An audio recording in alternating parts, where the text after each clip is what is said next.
Hello नमस्कार दोस्तों, सभी का स्वागत है इस चैनल पर। तो देखिए 1767 अमीन से रिलेटेड बहुत दिन के बाद एक अपडेट है जो कि मैं इस चैनल पर डाल रहा हूँ। जो रिसेंट में जो अपडेट आया है कोर्ट के द्वारा एक ऑर्डर आया हुआ है, उस चीज़ को हम लोग देख लेंगे। एक तरीके से समझ सकते हैं ऑर्डर है, उस चीज़ को हम लोग आज समझने का प्रयास करेंगे, ठीक है। प्लस में गवर्नमेंट ने स्टेट ऑफ बिहार ने इस तरह थोड़े दिन पहले अपने तरफ से काउंटर भी एफिडेविट फाइल किया था कोर्ट में इस केस में। उसका भी एक मुख्य बिंदु है जिसको हम लोग चर्चा करने वाले हैं और टोटली में ये समझने वाले हैं कि आखिर ये सारा चीज़ किस तरफ मूव कर रहा है ना, हम लोग क्या उम्मीद कर सकते हैं फ्यूचर में। ओके तो चलिए आइए इस बिना वक्त गवाए हम लोग इस चीज़ को शुरू कर लेते हैं। तो जैसा कि आप सभी लोगों को पता है कि हम लोगों का जो केस है वो कहाँ पर, हाई कोर्ट पटना में लगा हुआ है, ठीक है ना। उसमें देखिए जैसा कि हम लोगों को पता है कि 2310 CWJC 2310 के तहत ही ये वैकेंसी जो था उसको कैंसिल किया गया था, राइट। उसको कैंसिल किया गया था, रद्द कर दिया गया था। और इसी को फिर हम लोगों ने अपील किया था, जो एक स्टूडेंट्स यूनियन की तरफ से था और एक स्टेट ऑफ बिहार की तरफ से LPA दाखिल किया गया था, ठीक है। लेटर्स पेटेंट अपील नंबर 39, जिसमें कि Ravi Kumar Singh and others versus the state of Bihar, ठीक है। और जो दूसरा था क्या बोलते हैं इसमें, LPA नंबर 13, इसमें है the state of Bihar versus Ram Babu Azad. यही लोग हैं जिन्होंने की, जो रिस्पोंडेंट हैं जिन्होंने की पहला जो भर्ती आई थी उसमें जो इनके अकॉर्डिंग जो इनको लग रहा था कमी है, उसके ऊपर इन्होंने केस किया था कोर्ट में और ये लोग जीते थे उस केस को, ठीक है, सिंगल बेंच में। तो आइए इसी चीज़ को हम लोग पूरा डिस्कस कर लेते हैं। अगर आप लोग हमको लगता है कि उसका बेसिक्स तो इस केस के बारे में जानते हैं, तो इस चीज़ को मैं लेकर के चल रहा हूँ, ठीक है। अगर नहीं है तो आप मेरे प्रीवियस वीडियोस को देख सकते हैं इसके ऊपर, ठीक है। ओके अब देखिए, तो ये अपीयरेंस, अब अगर आप ये सब पढ़ना चाहें तो देख सकते हैं कि कौन कौन अपीयर हुए LPA नंबर 39 में। तो फॉर द अपीलेंट, अपील के तरफ से हुए थे YV गिरी, मिस्टर प्रणब कुमार, और रिस्पोंडेंट की तरफ से ये सारे हैं। तो आप लोग पढ़ सकते हैं इसको, ठीक है। ओके अब हम लोग चल लेते हैं मेन बात पर। ये 2-3 बातें और हैं कि इन सब चीज़ों को अलाउ कर दिया गया है, ठीक है। ये सब भी काफ़ी अच्छा पॉजिटिव चीज़ है, इसको देख लेते हैं। सबसे जो मेन बात शुरू होती है वो होती है यहाँ से, ठीक है। सबसे मेन बात शुरू होती है वो होती है यहाँ से, LPA number 39 of 2022 and 13 of 2022, both the appeals ली। इसको यहाँ से हम लोग समझने का प्रयास करते हैं, एक एक वर्ड को हम समझेंगे, ठीक है।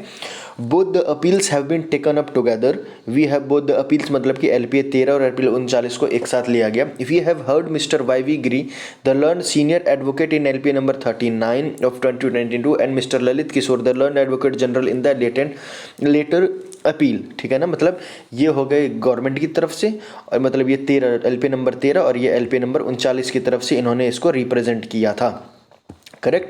उसके बाद आगे चलते हैं। Letter for the appellant respectively assailing in the same order dated, देख लीजिए ये वाला जो ऑर्डर जो पास हुआ था, जो कैंसिल किया गया था, किसके तहत, 2310 CWJC 2310 के तहत जो वैकेंसी को कैंसिल कर दिया गया था। राम बाबू आज़ाद लोगों ने जो इसके ऊपर जो एक अपील दायर की थी कोर्ट में, उसमें उनके हक में फैसला हुआ था, ठीक है। अब आते हैं यहाँ पर, pursuant to an advertisement for the appointment of amin, examination were held and results were published, ठीक है। ये तो नॉर्मल सी बात है कि जो एडवर्टाइजमेंट अमीन का आया था उसके रिलेटेड उसके एग्जाम हुए, उसका रिजल्ट हो वो पब्लिश कर दिया गया। But on the respondent raising a controversy that the advertisement itself was not in consonance with the rule number 6 of the Bihar Amin Cadre Rule 2013, the learned single judge has set aside the entire process। तो respondent जो थे यानी कि राम बाबू आज़ाद लोग जो थे, उन्होंने इस पर क्वेश्चन किया।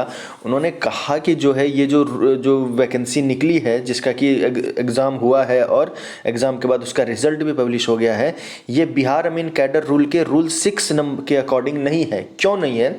इनका मेनली कहना ये था कि जो अमीन कैडर रूल जो है 2013 वो गैजेट में पब्लिश नहीं हुआ, ठीक है। और ये जो है गैजेट में पब्लिश होता है लगभग फरवरी में, मतलब आपके लास्ट में आकर के फरवरी 2019 में, और ये जो वैकेंसी आती है वो दिसंबर 2019 में आती है, right.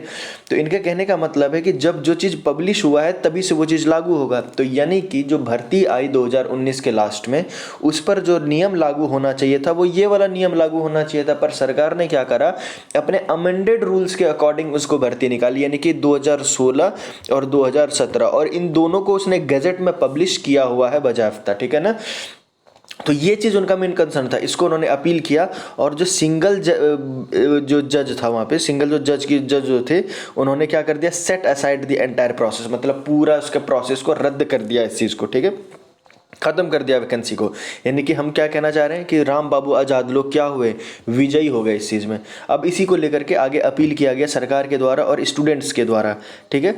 The main plank of the argument of the appellants, अब अपीलेंट्स, अब हम लोग स्टूडेंट्स की बात हो रही है या स्टेट ऑफ बिहार की बात हो रही है, in both the appeal is that the learn single जज did not advert to the change in the rule lowering down the qualification for the appointment of amines.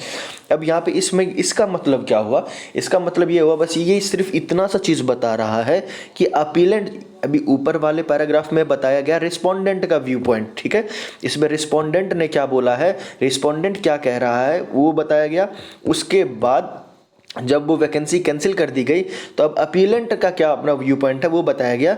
तो अपीलेंट ने कहा कि दोनों में जो है जज ने जो है वो did not advert to the change in the rules, मतलब उनको जो है रूल में जो चेंज ला दिया गया है, यानी कि 2013 का जो रूल था उसको अमेंड कर दिया गया 2016 और फिर अमेंड किया गया 2017 में। पहले कब अमेंड किया गया, 2016 में, फिर अमेंड किया गया 2017 में। तो ये जो अमेंडमेंट्स हैं इसकी जानकारी सिंगल जज को नहीं दी गई, ये अपीलेंट के द्वारा कहना था। यानी कि अपीलेंट इनडायरेक्टली कह रहे हैं कि चूंकि जज को नहीं बताया गया कि रूल जो है वो ऑलरेडी क्या बोलते हैं, चेंज हो चुका है, उसको अमेंड कर दिया जा चुका है, तो इसीलिए अब ये कहना कि जो बिहार अमीन कैडर रूल 2013 के रूल 6 को फॉलो नहीं करती है वैकेंसी, ये चीज़ गलत है, करेक्ट। चलिए आगे बढ़ते हैं। ओके, ऑन अ प्रिलिमिनरी अब आ जाता है यहाँ पर कोर्ट की बात। पहला था रिस्पोंडेंट की बात, दूसरा हो गया अपीलेंट की बात, अब आते हैं कोर्ट की बात। On a preliminary hearing of these two appeals we find that there were 91 writ petitioners, जैसा कि आप सभी को पता है 91 लोग जो हैं रिस्पोंडेंट की तरफ से हैं, right, on whose writ petitions the order impugned has been passed, ठीक है ना। अच्छा, ऑर्डर इम्प्यून्ड, अब आपको यहाँ पे एक बात समझने की होगी, दो, देखिए जनरली दो तरीके का ऑर्डर होगा, एक होता है इंटरिम ऑर्डर, इंटरिम ऑर्डर इसके बारे में तो आप लगभग कुछ गेस कर सकते हैं, एक होता है इम्प्यून्ड ऑर्डर, ठीक है ना, इम्प्यून्ड ऑर्डर। इंटरिम ऑर्डर उसको ऑर्डर को बोलते हैं जिसको कि जैसे कि मान लीजिए कोई भी चीज़ पार्शली पास कर दी गई है और फाइनल भी जो होगा वो इसके जैसा ही होगा। जैसे कि आप इसको ना इंटरिम गवर्नमेंट के तरीके से आप ले सकते हैं कि कोई भी अगर आपका जब चुनाव वुनाव होता है, मतलब इलेक्शन जीतते हैं, तो इंटरिम गवर्नमेंट फॉर्म किया जाता है, उसके बाद एक परफेक्ट अच्छा सा गवर्नमेंट, मतलब कि प्रॉपर गवर्नमेंट फॉर्म किया जा सकता है, किया जाता है। तो इंटरिम ऑर्डर को आप बोल सकते हो ऐसा ऑर्डर जो कि फाइनल ऑर्डर का थोड़ा हल्का झलक दिखा दे कि वो किस प्रकार का ऑर्डर होगा, ठीक है। प्रॉपर अगर आप डेफिनेशन लोगे तो यही होगा कि an order passed partially before a final order is passed in the entire process, हल्का फुल्का कुछ ऐसा चीज़ पास कर दिया गया, जैसे कि मान लीजिए कि कोई किसी तरीके का कोई फैसला उसमें स्टे लगा देना, है ना, किसी स्टेटस क्यू को मेंटेन करना, इस टाइप के इंटरिम ऑर्डर हो गए। यानी कि कोर्ट किस तरफ जाना चाहता है, बाकी आगे की हियरिंग में हो सकता है कि ये चीज़ चेंज भी हो जाए, लेकिन इंटरिम ऑर्डर का मतलब है कि फाइनल ऑर्डर को पार्शियली पास करना, बहुत हल्के तौर पे पास करना। और दूसरा होता है इम्प्यून्ड ऑर्डर, ठीक है, दूसरा होगा इम्प्यून्ड ऑर्डर। इम्प्यून्ड ऑर्डर का मतलब हो जाता है कि जैसे देखिए कोई एक ऐसा ऑर्डर आया हो जिसको कि किसी हायर कोर्ट में या हायर बेंच में चैलेंज किया गया हो, उसको बोला जाता है इम्प्यून्ड ऑर्डर।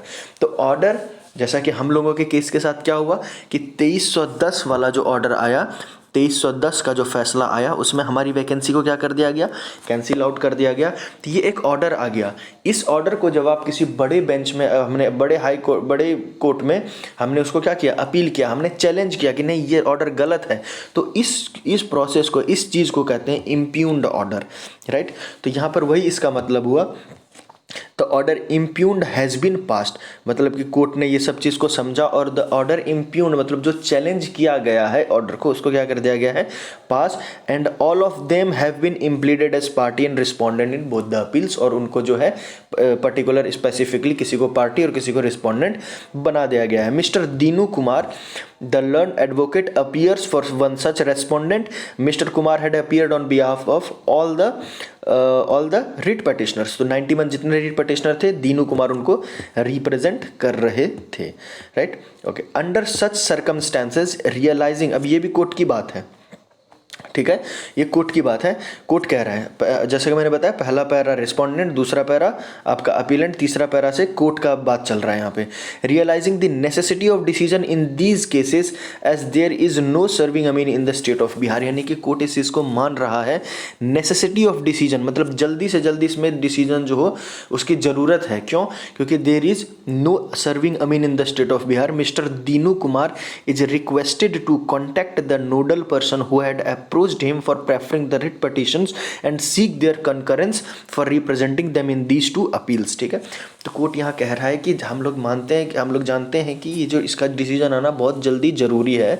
इस चीज़ को ध्यान में रखते हुए हम दीनू कुमार को यानी कि रिस्पोंडेंट को ये कह रहे हैं कि आप अपने उन सभी रिट पटिशनर के साथ कॉन्टैक्ट करिए और उनका कंकरेंस, उनकी सहमति लीजिए, ताकि आप जो हैं आगे का जो अब जो प्रोसेस है उसमें आप उनकी तरफ से और अच्छे से अपने आप को क्या करें, रिप्रेजेंट कर सकें, right. The person who had approached him for the preferring the writ petitions and seek their concurrence, seek their concurrence मतलब उनकी सहमति लेनी है, for representing them in these two appeals, ठीक है। Mister Dinu Kumar had assured this court by the next date he shall get necessary concurrence from his clients for addressing this court। तो यानी कि मिस्टर दीनू कुमार अब जो भी उसका रिप्लाई करेंगे उसके लिए जो भी अपने क्लाइंट्स हैं उससे डिस्कस करके उनसे सहमति लेकर के रिप्रेजेंट जो भी वो रिप्लाई देंगे वो 14 दिसंबर को देंगे, जो कि ये नेक्स्ट डेट है, ठीक है। तो ये टोटल ऑर्डर था, यानी कि इस टोटल ऑर्डर में अगर हम देखें तो 2-3 चीज़ें निकल करके आती हैं, ठीक है ना। पहला चीज़ क्या, जो सबसे मेन पॉइंट है कि the necessity of decision in these cases, यानी कि कोर्ट को वास्तविकता का पता है कि अमीन जो है वो बहुत कम है, तो यहाँ पर फैसला देना बहुत ज़रूरी है। यानी कि यहाँ से एक चीज़ ये आता है कि जो लोग क्वालिफाई किए हैं हो सकता है कि उन्हीं को दोबारा कंटिन्यू किया जाए या कोई बीच का पाथ निकाला जाएगा, ताकि उनको भी नुकसान ना हो और इनको भी नुकसान ना हो। अब देखते हैं क्या होता है, ठीक है। पहली बात तो ये है, पहला पॉइंट यहाँ से निकलता है, ठीक है। और बाकी जो मेन जो पॉइंट है वो हम लोग देख लेते हैं उसमें काउंटर एफिडेविट में, जो काउंटर जो फाइल किया गया है सरकार के द्वारा, उसमें जो एक पॉइंट है, उसके बाद मैं अपना कंक्लूजन दूंगा, तो उसके लिए आप वेट कर लीजिए। देखिए काउंटर जो आया है उसका point number 12, that it is relevant to mention here that the Bihar Amin Cadre Rule 2013 have been amended through Bihar Amin Cadre Rules 2016 and 17 in view of non-availability of such eligible people. It would be pertinent to point out that only 3 such qualified persons could be shortlisted on the basis of 2013 rule। जिस चीज़ को मैंने पहले की videos में भी बताया कि अगर सरकार अपने इस पॉइंट को बहुत अच्छे से रखे, प्रखर होकर के रखे कि हमने पहले से ही 3 लोगों को 2013 के रूल पर हमने भर्ती करवाया है, इट मीन्स, और आपके कोर्ट ने ही वो फैसला दिया है, इट मीन्स कि 2013 वाला रूल जो है वो 2013 से ही लागू है। अच्छा, इतना ही नहीं, सरकार ने क्या बताया यहाँ पे, आप इस पॉइंट को देख लीजिए कि it would be pertinent to point out that there are only 3 such qualified person, ये तो हो गया non availability of such eligible person, समझ गए। नॉन अवेलेबिलिटी मतलब, कहने का मतलब यहाँ पर सरकार कह रही है कि हमने जो 2013 के बेसिस पर लिया है ना, उसके बेसिस पर जिनको हमने अपॉइंट किया है वो लोग जो हैं वो उतने क्या बोल रहे हैं, कैपेबल नहीं है उस जॉब के लिए। क्यों? क्योंकि अब जो है नई टेक्नोलॉजीज़ आ गई हैं और उनको नई टेक्नोलॉजी समझने में मतलब कि जो उनका डिग्री है अमानत का, उससे कोई रिलेवेंट नहीं है, है ना। अब सारा चीज़ अलग हो चुका है ना। तो नई टेक्नोलॉजी है तो नए तरीके के लड़के चाहिए, इसीलिए हमने क्या करा, उसको चेंज किया। तो यानी कि आप देख सकते हो यहाँ पे भी लिखा हुआ है, the department currently requires personnel who are competent enough to measure the land using new technologies, ठीक है। तो यानी कि सरकार यहाँ एक तीर से 2 निशाने कर रही है। क्या कर रही है, एक तो उसने कोर्ट को ये बता दिया कि 3 लोग पहले से ही भर्ती कराए जा चुके हैं 2013 के रूल पे, यानी कि 2013 का जो रूल है वो 2013 से ही लागू है। और दूसरी बात उन्होंने ये भी बताया कि हमने इन 3 को जो लिया ना हम इससे नुकसान में है। क्यों? क्योंकि नई टेक्नोलॉजी आ गई है और ये जो है उतने कैपेबल नहीं है, ठीक है ना। इतने कैपेबल नहीं है, उतने एलिजिबल नहीं है, तो हमें नए तरीके के कैंडिडेट चाहिए थे। इसीलिए हमने क्या करा, 2016 और 2017 में रूल को अमेंड कर दिया है। यानी कि हम लीगल हैं, हमने कोई इलीगल काम नहीं किया है। यह है सरकार की तरफ से व्यू पॉइंट, और जो कि मुझे भी लगता है कि यही है ज़्यादा बेहतर वाला बिंदु। ठीक है, तो हम ये कंक्लूड करते हैं इस चीज़ को लेकर के कि ओवरऑल में ये कहेंगे कि फैसला जो होगा वो 1767 के ही पक्ष में आने वाला है। अब जितना देर हो जाए या जितना जल्दी हो जाए, होगा तो इसी के पक्ष में होगा। मैंने पहले भी अपने प्रीवियस वीडियोस में बता रखा है ना, बहुत से पोस्टमार्टम किए हुए हैं, आप वो सब देख सकते हैं। कई रीजंस दिए थे कि वो रद्द नहीं हो सकता है, रद्द हो गया, लेकिन अब फिर से उस जो रद्द हुआ था ऑर्डर, उसको रद्द किया जाएगा। ठीक है, तो 14 दिसंबर के वेट करते हैं हम लोग, क्या ऑर्डर आता है, फिर उसको हम लोग देखेंगे। दीनू कुमार क्या रिप्लाई करते हैं वो भी देखेंगे। तब तक के लिए जय भारत, जय हिंद।